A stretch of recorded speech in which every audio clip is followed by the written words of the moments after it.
បាទសួស្តីដល់បងប្អូនខ្មែរទាំងអស់ដែលកំពុងតែទស្សនានៅវីដេអូបង្រៀនដែលធ្វើចេញពី Channel I Can You Can បាទថ្ងៃនេះពី Channel I Can You Can សូមនាំអារម្មណ៍ទាំងអស់គ្នាទៅស្វែងយល់ពីកម្មវិធីមួយគឺកម្មវិធី Gmail នៅលើប្រព័ន្ធប្រតិបត្តិការ Android ថ្ងៃនេះខ្ញុំនឹងប្រាប់បងប្អូនឲ្យ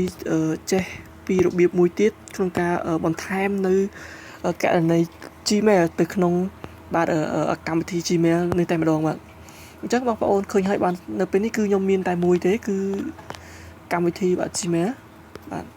តែមួយគឺមាន Gmail តែមួយទេនៅលើកម្មវិធីនេះបាទអញ្ចឹងថ្ងៃនេះយើងនឹងទៅរៀនជាមួយគ្នាគឺយកបន្ថែមនៅ Gmail ផ្សេងទៀតអាច2 3ឬ4តាមតែអ្វីដែលបងប្អូនមានបាទអញ្ចឹងបើសិនជាបងប្អូនចង់បន្ថែមមួយទៀត2ទៀតឬក៏3ទៀតគឺអាស្រ័យលើតែបងប្អូនទេបាទគឺវិធីសាស្ត្រគឺមានតែមួយដូចគ្នាបាទអញ្ចឹងដើម្បីកុំឲ្យខាតពេលនោះយើងទៅអនុវត្តជាមួយគ្នាតែម្ដងបាទជាដំបូង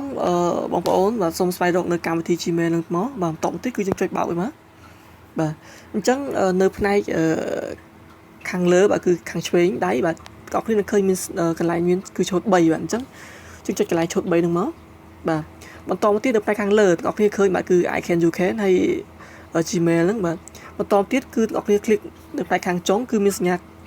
ចុះក្រោមមួយអញ្ចឹងយើងចុចអនហ្នឹងមកបាទអញ្ចឹងនៅពេលណាបងប្អូនចុចនៅត្រង់ហ្នឹងគឺវានឹងមានសញ្ញាមានmenu ថ្មីឡើងមកទៀតបាទគឺមាន add account និង account management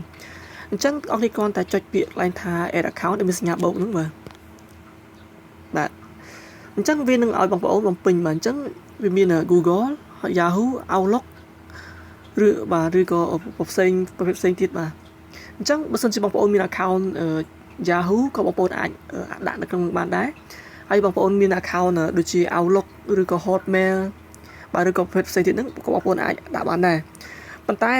សម្រាប់ខ្ញុំគឺខ្ញុំចង់បន្ថែមនៅ account Gmail មួយទៀតនៅក្នុងគណនីមួយនេះបាទអូខេអញ្ចឹងយើងចុចនៅត្រង់ Gmail ហ្នឹងមកហើយបើសិនបងប្អូនចង់បន្ថែម Yahoo សូមចុចនៅក្រោមមកបាទគឺ personal មាន Yahoo មាន Outlook Hotmail អញ្ចឹងទៅបាទអញ្ចឹងយើងបន្តចុចពាក្យថា next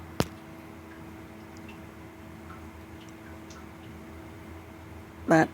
បន្ទាប់ពីចុចនេះនោះនៅខាងក្រោមបាទគឺវានឹងមាន load message មួយមកគឺបាទ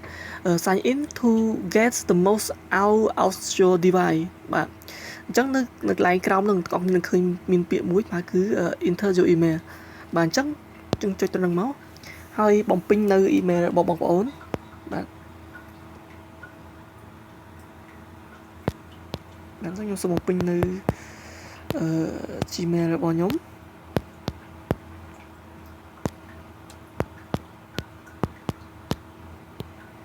បាទ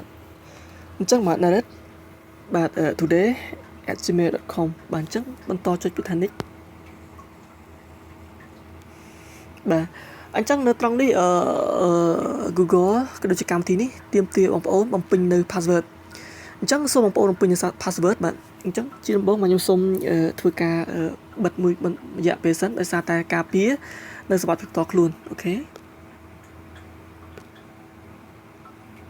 បាទបន្ទាប់ពីបងប្អូនបាទបំពេញនៅ password ហើយនៅក្រោមនោះគឺមានពាក្យថា next អញ្ចឹងបងប្អូនចុចពាក្យថា next ហ្នឹងមកនោះវានឹងលោតមកផ្ទាំងមួយនេះបាទអញ្ចឹងអ្វីដែលបងប្អូនត្រូវធ្វើនោះគឺចុចពាក្យថា exit បាទ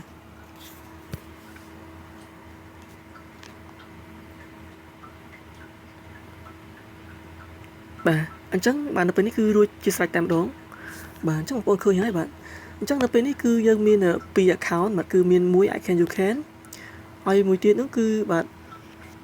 sorry សូមចាំតិចណាអញ្ចឹងយើងត្រូវចុចឡើងនេះបាទ I Can You Can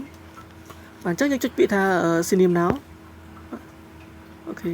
ដើម្បីឲ្យវាធ្វើការស្វែងរកនៅព័ត៌មានផ្សេងៗតែនៅ account ថ្មីរបស់យើងបាទ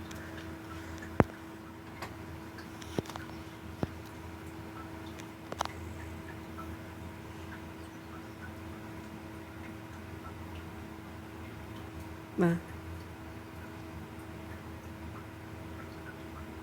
អញ្ចឹងសូមធ្វើការរងចាំទាំងអស់គ្នាបាទឲ្យវាដើរឲ្យពេញមក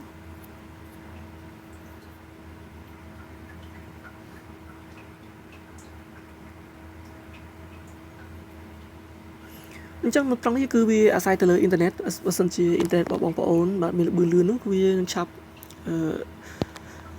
បាទឆាប់ទៅពេញហើយវាលឿនជាងហ្នឹងបាទហើយដោយសារតែអ៊ីនធឺណិតខ្ញុំខ្សោយអញ្ចឹងវាដើររឿងយឺតបន្តិចបាទតែនៅជាមិនមានបញ្ហាអីទេបាទអូខេអញ្ចឹងឥឡូវជាការស្រេចហើយបងប្អូនអញ្ចឹងនៅពេលនេះយើងមាន account 2បាទគឺ1 Narrate online ហើយ2នោះគឺបាទ I can you can បាទអញ្ចឹងថ្ងៃនេះចំណេះដឹងគឺខ្ញុំចង់បង្ហាញគឺមានតែប៉ុណ្្នឹងហើយសង្ឃឹមថាបងប្អូននឹងអនុវត្តទាំងអស់គ្នាហើយទទួលបានផលរបស់គ្នាសម្រាប់ប្រយោជន៍សម្រាប់បងប្អូនដែលមាន account ច្រើនហើយបងប្អូនចង់ធ្វើការភ្ជាប់ឲ្យវានៅក្នុង blog តែមួយបាទងាយស្រួលក្នុងការគ្រប់គ្រងបាទអញ្ចឹងបាទអរគុណច្រើនសម្រាប់ការទស្សនាជួបគ្នានៅ clip ក្រោយៗទៀតហើយកុំភ្លេច subscribe ដើម្បីទទួលបាននូវវីដេអូថ្មីពាក់ព័ន្ធជាមួយនឹងគ្រឿងល្អៗពី I can you can បាទអរគុណច្រើនសូមជម្រាបលា